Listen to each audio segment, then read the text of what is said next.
Sample exam 5, problem number 43. Suppose an urn contains 5 white balls, 4 blue balls, 7 red balls. What is the probability that each color is represented in a sample of 4 balls drawn at random and without replacement? Sample exam 5, problem number 43. We're asked to find the probability that each color is represented if sample is size 4. Well, this is a classic hypergeometric problem, and then you give each case. Since samples of size 4, one case is you have 2 white, in other cases you have 2 blue, and of course 1 white and 1 red. And then the third possibility is that you have 2 red. And then we look at the probability of each of those individual cases. And it is a classic hypergeometric. So 5 choose 2, 4 choose 1, 7 choose 1, and there's 16 choose 4 possibilities. And then you do the same for the next one. Same for the next one.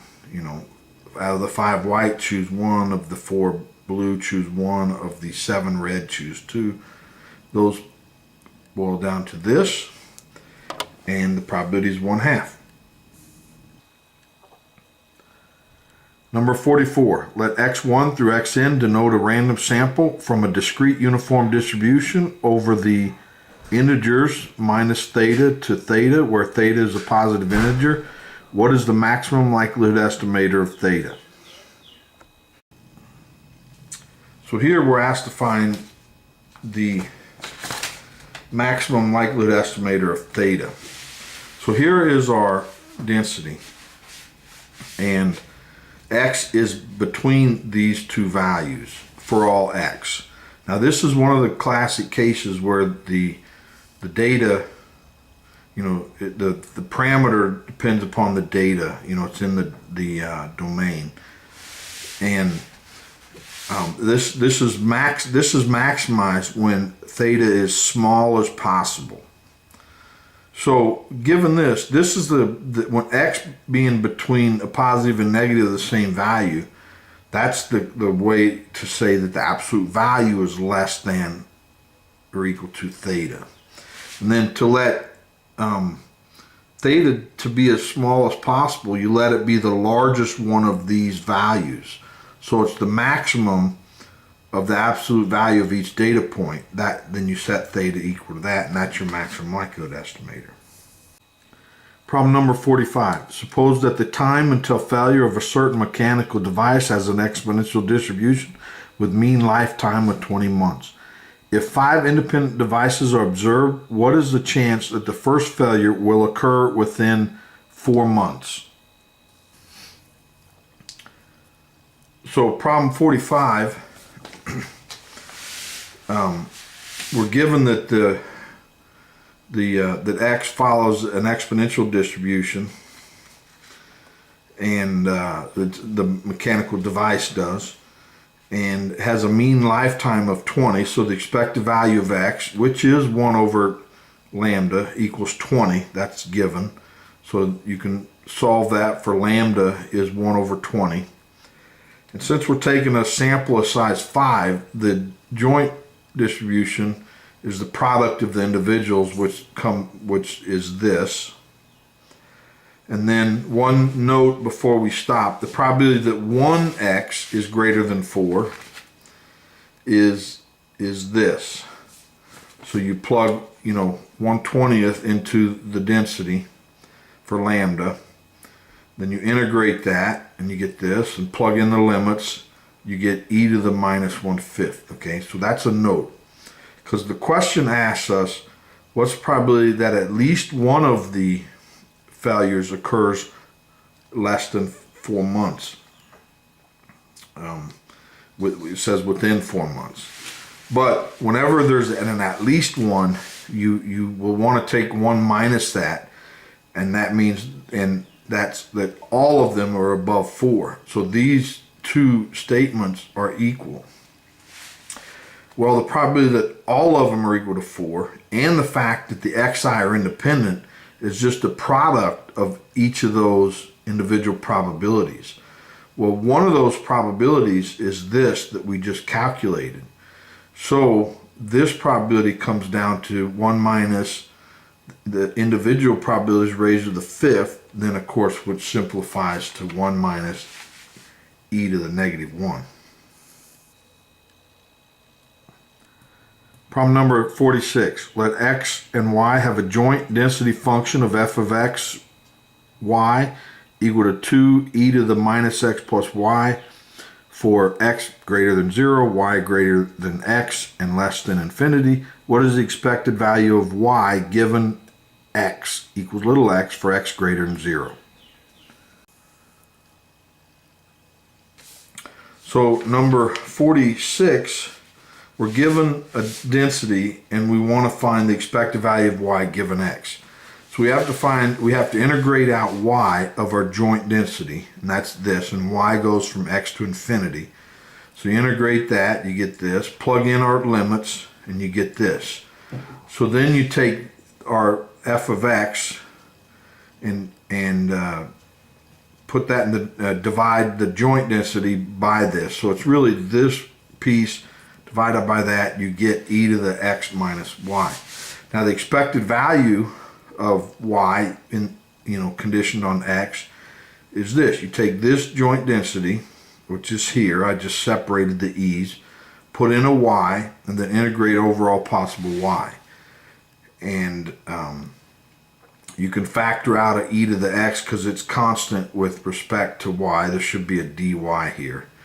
Well, you have to integrate this by parts, and here's the formula, u dv, and you get du dy and v equal to this. Plug it in, limits of integration, you're left with this as an integral. Well, this is pretty straightforward to integrate. This simplifies to this, and this integral is this. You plug in the limits of integration, you get this, and then that simplifies to x plus 1.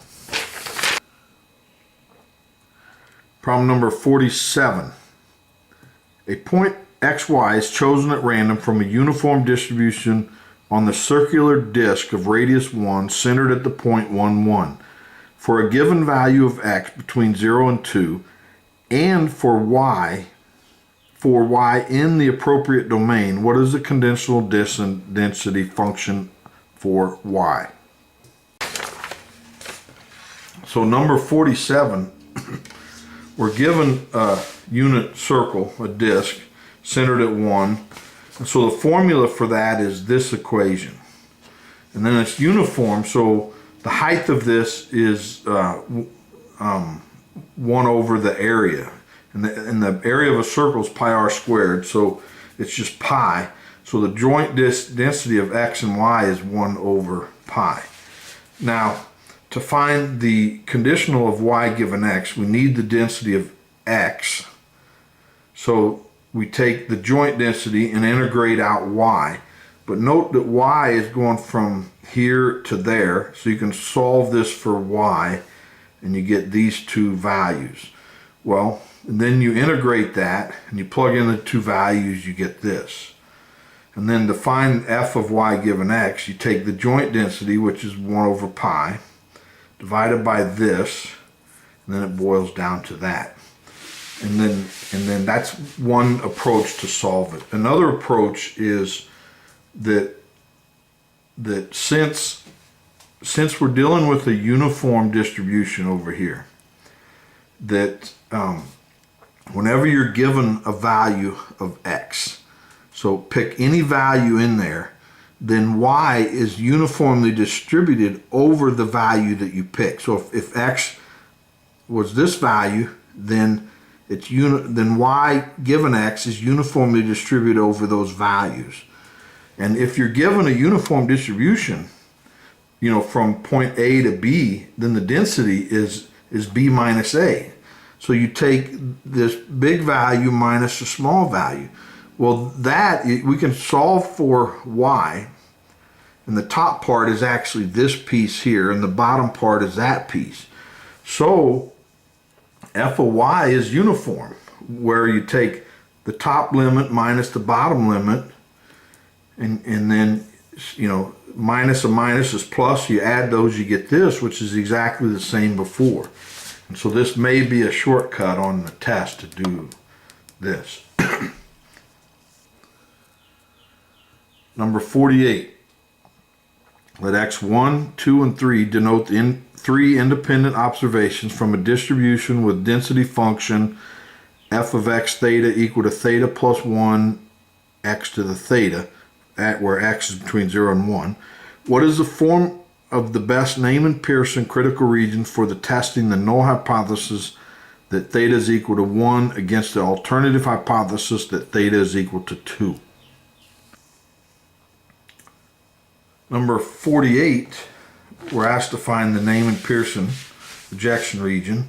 So you take the null density over the alternative density, and if that's too small, say less than C, where it's chosen that this probability is alpha, then that's your rejection region.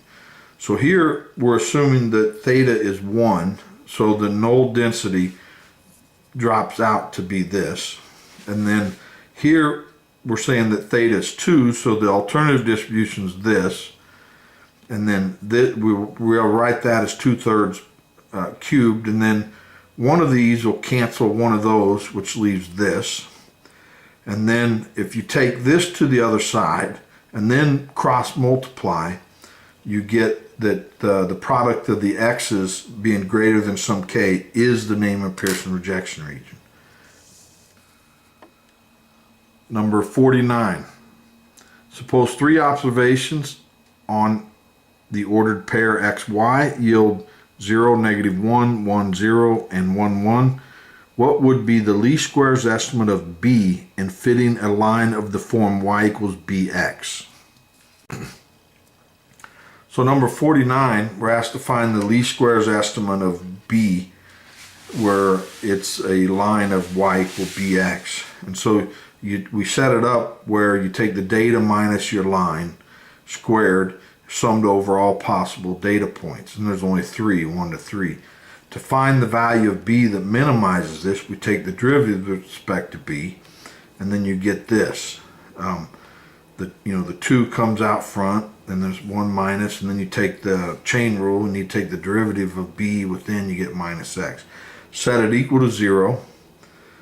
This 2 you can take the other side, so then in the negative you can take the other side, and you get the sum of y I xi, and then minus beta xi squared, and that's equal to 0. And then solving this for beta, you get this equation, and then plugging in the 3 values, it simplifies or equals 1/2.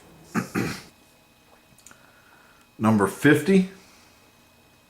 2 people take turns rolling a fair die. Person X rolls first, then person Y, then person X, and so on. The winner is the first person to roll a 6. What is the probability that person X wins? So number 50, they take turns rolling the die. X goes first, then Y, then X, and so on. The first person to roll a 6 wins.